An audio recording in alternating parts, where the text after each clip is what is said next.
Japanese ginger. Aani po tayo. Ayan, ang dami oh. Alam nyo ba kung ano ito? Ito ang panlagay sa miso syrup. Ayan, tingnan nyo oh. Tawag dito, syonga. Sa mga nakakaalam. Ano po ito? Diba syonga ba ito? Yung panlagay sa sa miso syrup. Malilit na puso. Ayan. Kukunin natin yan at papakita ko sa inyo kung anong klase yan. Tignan nyo. Ayan, ang ganda oh. Ayan. Oh. Diba?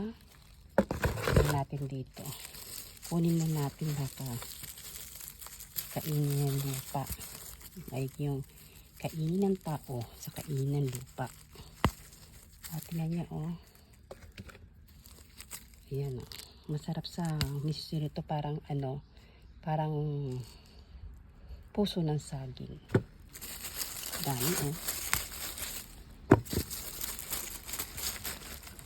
Yan nilalagay sa Japan po ito. Ayan. Ayan. Diba? Kunin na natin yan. Mahal to dito.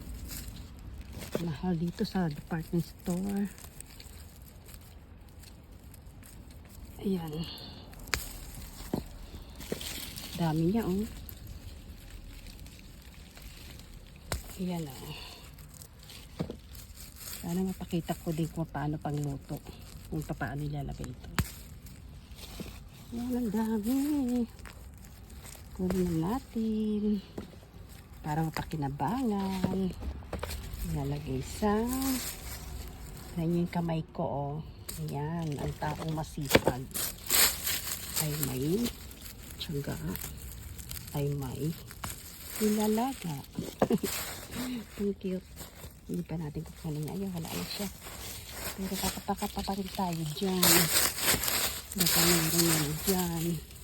Sana makakuha ng ginto para mayaman tayo. Mayaman tayo sa panin. Ayun, ay meron pa. Ito oh. Ayan. Kunin na natin. Ngayon ko lang pinag-interesan to dahil nakita ko sa pamilihan.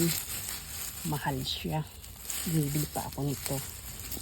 Hindi pala meron nagdala dito sa ating garden. Wala na. Nakakuha na ako doon sa kabila eh. Dito nakita ko. Nasisibol-sibol siya. Ayan. Ayan ang ating na-harvest. Ang dami diba? Palagay na ako sa miso syrup na may sisili. Yung butil. Ayan. Ay, ang dami. Salamat po sa Diyos. Ito nga pala yung napitas yung mga sure na magluluto ako ng miso syrup. Kasi nahiwa ko na sa parang puso lang ng sali. At ito nag-iisak ng tubig. Ayan. Pula natin yung ngayon. Naman yung miso syrup. At ito naman yung tofu na ilalagay natin sa syrup. Sa miso syrup. Kaya nakalagay na akong syrup. Ito naman pang tofu at ilalagay natin sa yan. Soup na miso syrup. Nalalagay ko, sinamahan ko siya ng malunggay.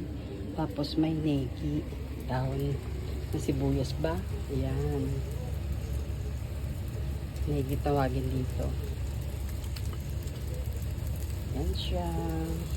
Ito na yung naluto nating miso syrup, diba? Ayan. Sarap umikot ng sabaw sa malamig na panahon dito sa Japan. Salamat po.